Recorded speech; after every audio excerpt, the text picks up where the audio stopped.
Magandang araw Pilipinas, narito po ang latest Weather Today forecast.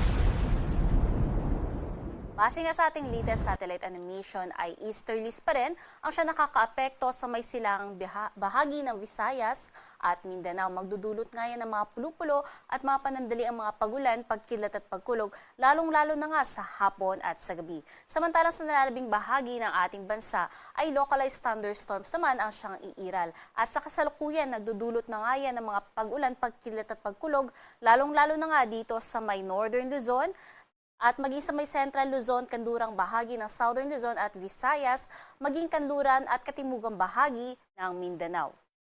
At base naman sa ating tropical cyclone threat potential ngayong linggo nga, meron tayong inaasahan na posibleng mamuo na low pressure area sa labas ng ating Philippine Area of Responsibility. At meron nga yung mababa hanggang sa katamtaman na tsansa na maging isang ganap na bagyo. At maaari yung kumilos pa northwestward, papalapit nga sa ating bansa. At maaari rin niyang pumasok sa loob ng ating Philippine Area of Responsibility by weekend.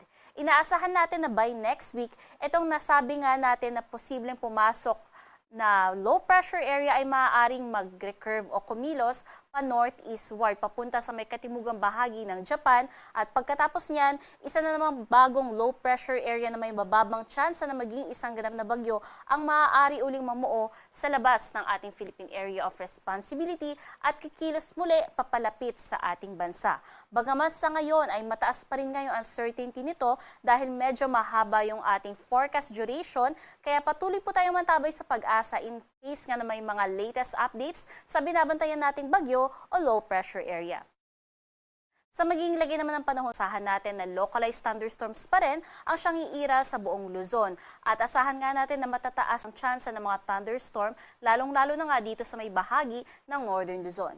Agwat ang temperatura dito sa may Tuguegarao abot 25 to 37 degrees Celsius samantalang sa Metro Manila 25 to 32 degrees Celsius at sa Legazpi 26 to 35 degrees Celsius.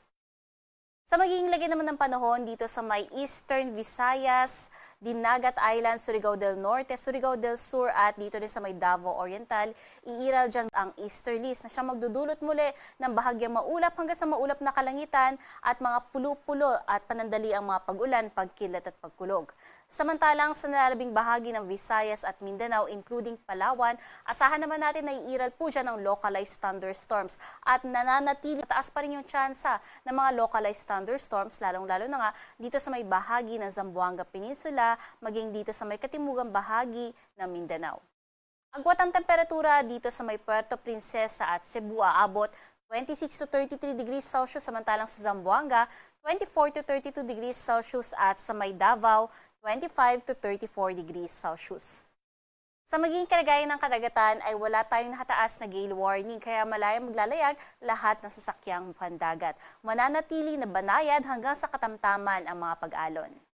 At sa magiging lagay ng panahon sa susunod na 3 araw dito sa Luzon, asahan nga natin na magpapatuloy pa rin yung epekto ng localized thunderstorms at mananatili na matataas yung tsansa ng localized thunderstorm sa may bahagi ng Northern Luzon hanggang sa Miyerkules.